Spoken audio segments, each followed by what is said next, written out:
আজ দীঘার শেষ দিন ছিল। আমরা সবাই সবকিছু গুছিয়ে নিয়ে বেরিয়ে পড়লাম মোহনা রেস্তোরাঁ থেকে।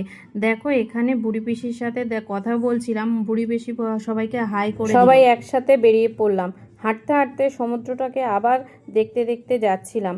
দেখি কি সুন্দর, মনে হচ্ছিল এখানেই থেকে যাই। সমুদ্রটাকে টাটা করে দিলাম। এবার বাসে উঠে পড়লাম। বাসে উঠে ছেলে বলছে আমি জানলার ধারে বসবো, দেখো হাত বাড়িয়ে রয়েছে। তারপর বাসে যেতে যেতে দেখি কত বন্যা হয়ে গেছে চারিদিকে, এত জল স্রোত ছিল বলার। বন্যা তো দেখে নিলাম, তারপর যেতে যেতে দেখি রাস্তার দুধারে এত নিম গাছ আছে, এত সুন্দর লাগছে। তারপর আমরা সবাই ব্লু আই রিসোর্টে পৌঁছে গেলাম।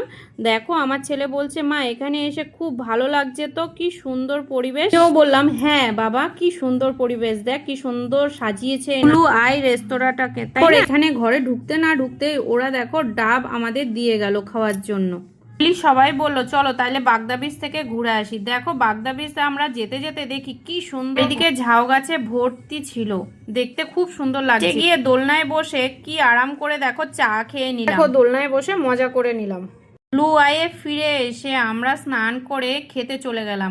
দেখো আমাদের কত কিছু খেতে দিয়েছে, অনেক রকম দিয়েছে, এত কি খাওয়া যায়, তবু খেয়ে নিয়ে এসে বিশ্রাম না করতে দেখি সন্ধ্যা লেগে গেছে। সন্ধ্যাবেলা বেরিয়ে দেখি বীজটাকে কি সুন্দর আলো দিয়ে ওরা সাজিয়ে রেখেছে। আমার এই সারাদিনের ভিডিওটা তোমাদের কেমন লাগলো অবশ্যই কমেন্টে আমাকে জানিয়ে দিও।